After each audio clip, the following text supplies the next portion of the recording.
망해가던 미국 자동차 크라이슬러를 재건해서 경영의 귀재로 알려진 리 아이아코가라는 사람이 있습니다. 이분에게 어느 신문 기자가 그 죽어가던 망해가던 쓰러진 그 자동차 회사를 기적적으로 일으키셨는데 그 비결이 뭔가, 그 비결에 대해서 질문했을 때 이분이 그 유명한 3P로 대답을 했어요. 세 가지 P를 얘기했는데 첫째가 프린시플입니다. 원리죠. 원칙. 두 번째가 practice, 실천. 세 번째가 persistence, 일관성 또는 집중을 이제 의미하는데, 원칙을 세우고 그것을 실행에 옮기되 일관성 있게 집중해서 경영하는, 이것이 자신의 경영 비결이다. 그렇게 얘기를 했어요.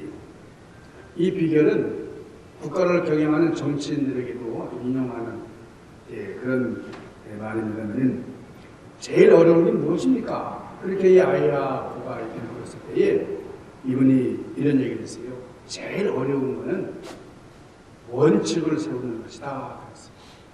왜 원칙을 바로 세운다는 것, 이게 너무나 중요한 거죠.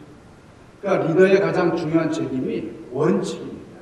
원칙을 세우는 그것이 아주 중요한 건데, 그래서 최근에는 이 리더십의 비결, 리더십의 아주 이상적인 비결을 얘기할 때에 원리 중심의 리더십, 원리 중심의 리더십이라는 말이 많이 소개가 되고 있습니다.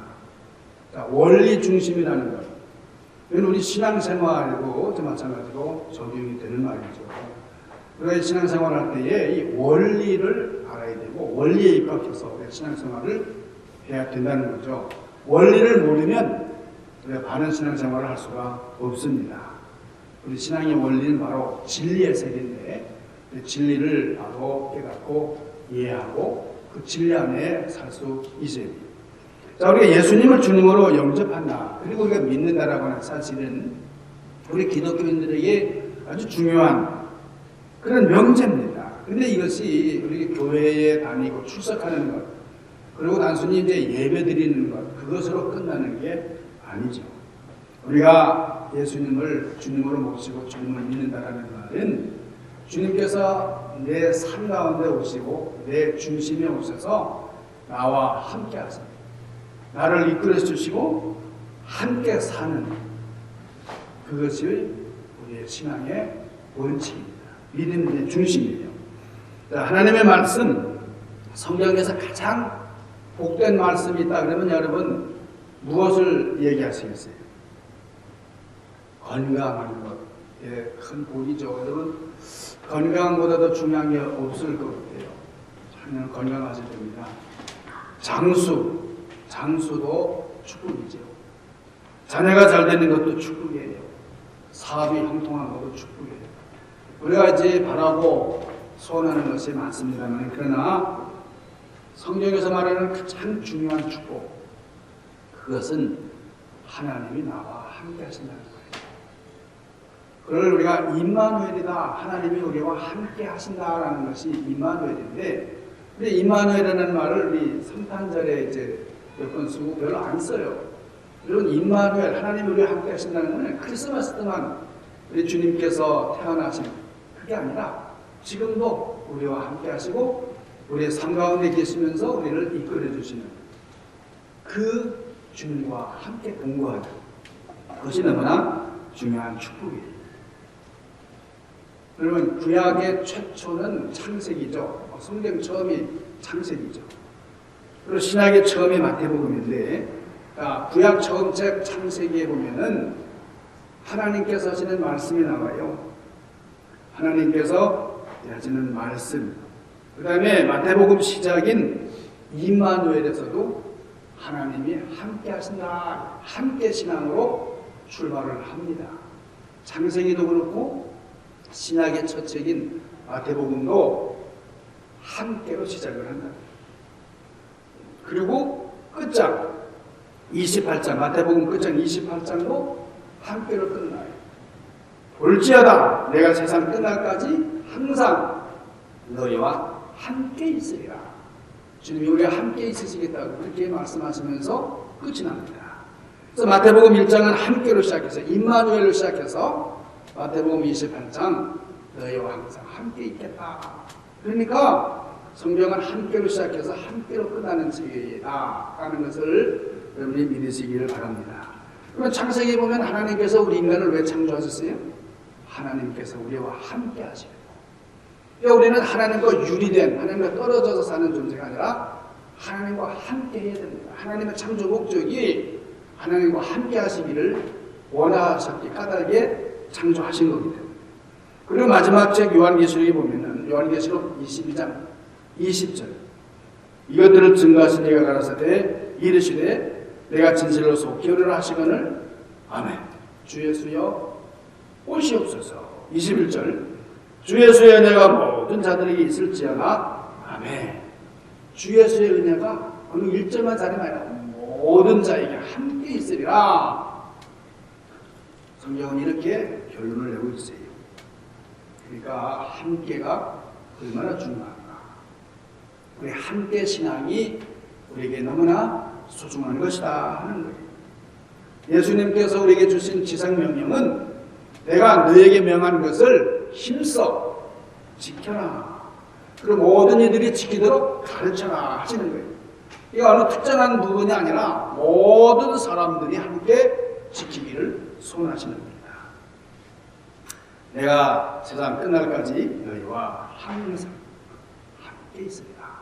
주님께서 우리와 함께 있겠다고 약속을 하셨어요. 저는 이 말씀을 준비하면서 이 함께라고 하는 그 말씀이 성경에 얼마나 나타나 있나 이렇게 좀 세어보니까요, 처음에 이렇게 좀 세어나가다가 포기했어요. 너무 많아서 셀 수가 없어요. 함께 하나님과 함께, 너희와 함께, 우리와 함께, 모세와 함께, 아브라함과 함께, 요셉과 함께, 계속해서 하나님의 사람들은 하나님과 함께한 사람들이었다는 것을 알 수가 있었어요.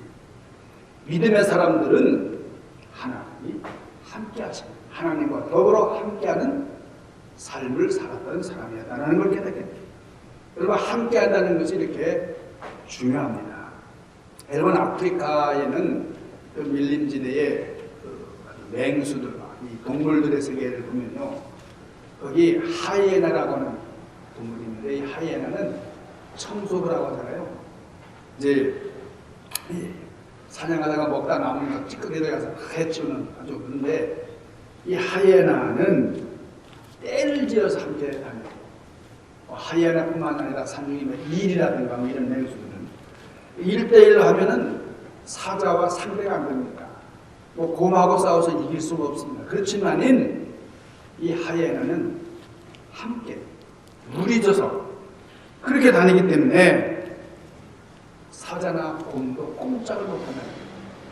사자가 어슬렁어슬렁 거리는데 이 하이에나 일행이 말이죠, 무리가 덮치면은 사자도 꼼짝없이 방한하는 거죠. 힘을 모아서 공격을 하는, 함께라는 것이 얼마나 중요한 것인가.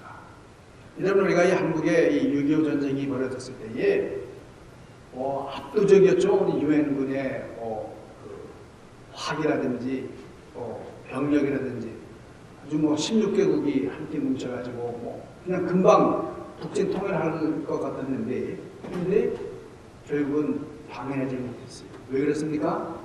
끝없이 인해전술로 밀려오니 중공군 때문에 말이죠. 사람들이 개미떼같이 그냥 밀려오는데 도저히 방법이 없어요. 그 인해전술 때문에 더 이상 진격하는 것을 포기해야 했습니다. 우리 초대 우리 한국의 대통령 이승만 대통령은 이런 말 했잖아요. 흩어지면 어떻게 해요? 죽는다.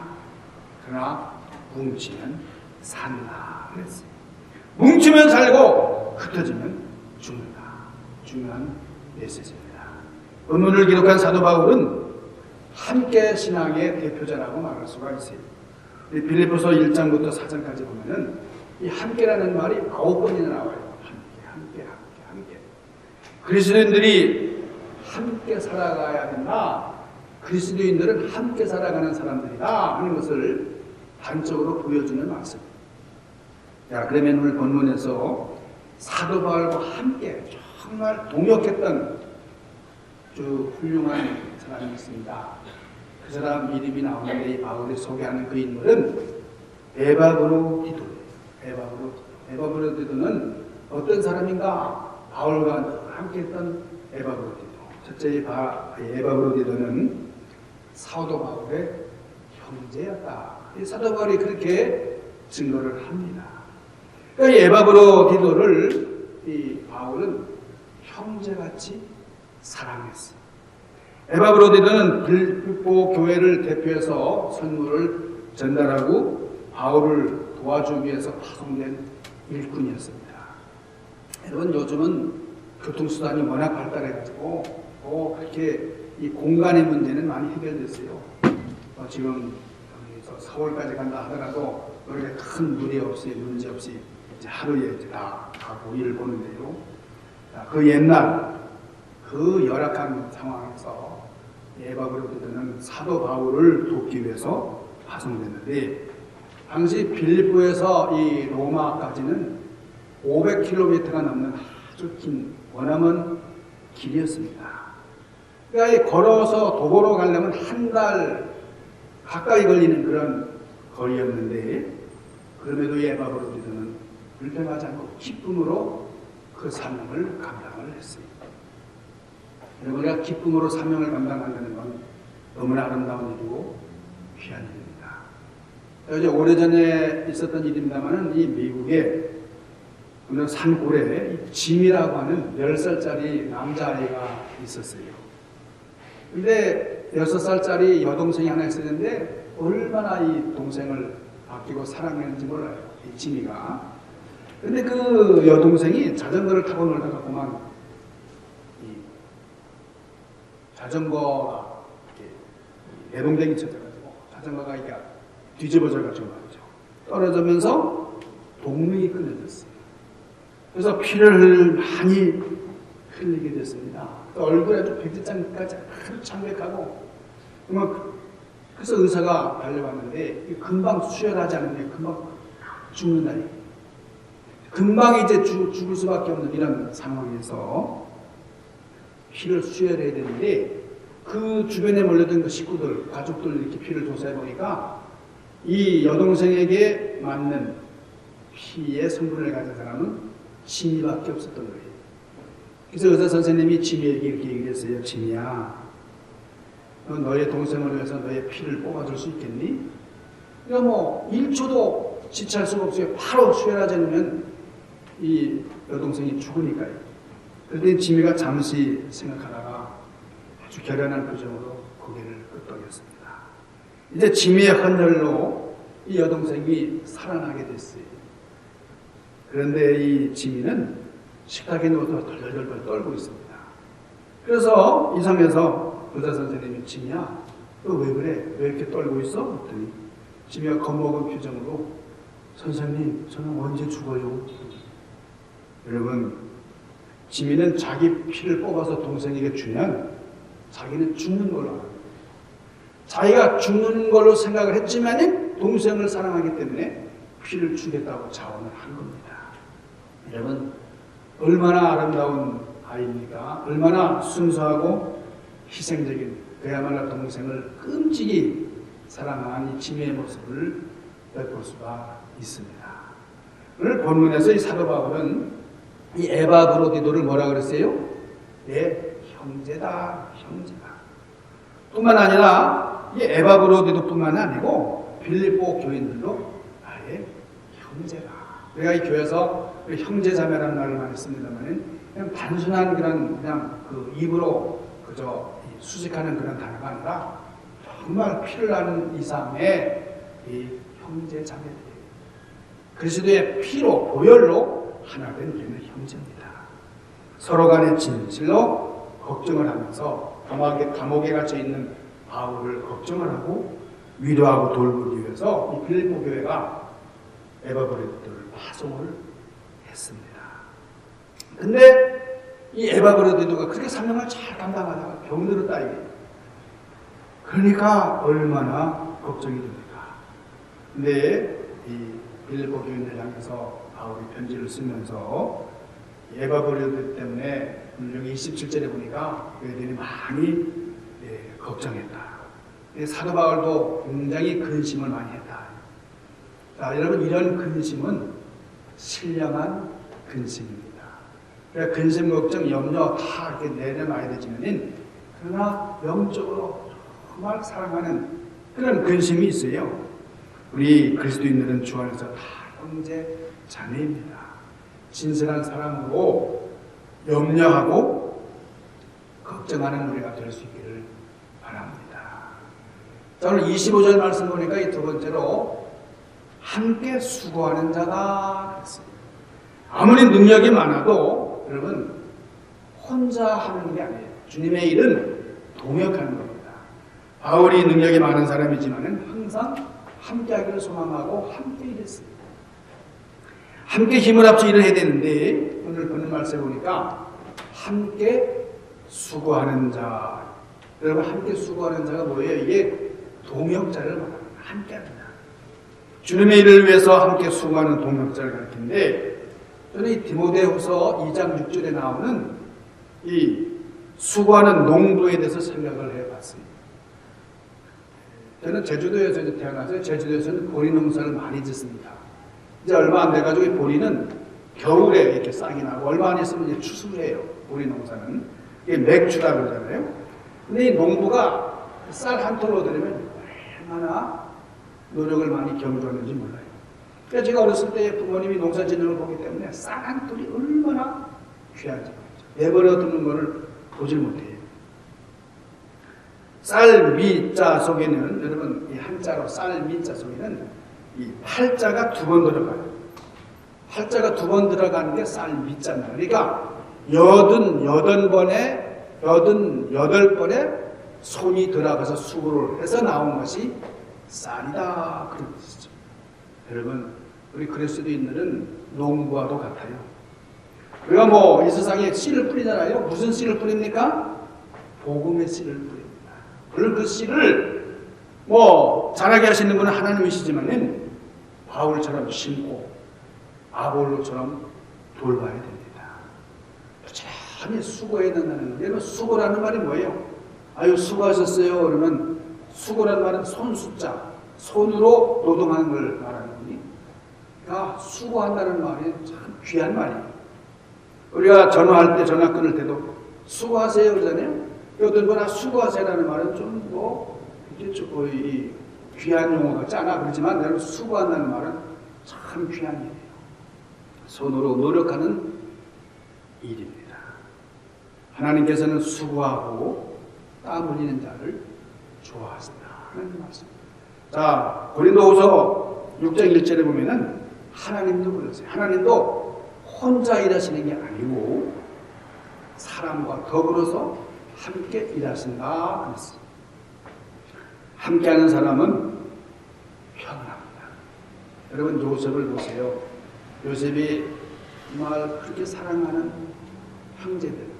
여러분 형제들은 나를 아끼고 내가 아주 동생인데 말이에요. 나를 위해줘야 되는데 나를 배신하고 팔아먹어요. 정말 아마 옥수심에 이를 갈아도 모자랄 판인데 요셉은 평안했어요. 형제들에게 배반을 당하는 때도 평안했어요. 종으로 팔려서도 평안했어요. 내가 그 집을 위해서 그렇게 수고했는데 이럴 수가 있나. 감옥에 갇혀서도 평안했어요. 여러분 주님과 함께하면 평안합니다. 어디 가든지 어디서든지 평안해요. 그런데 주님을 떠나보세요. 왕궁에 있어도 불안해요. 왕궁에. 그러나 감옥에 있어도 주님이 함께하면 천국이에요.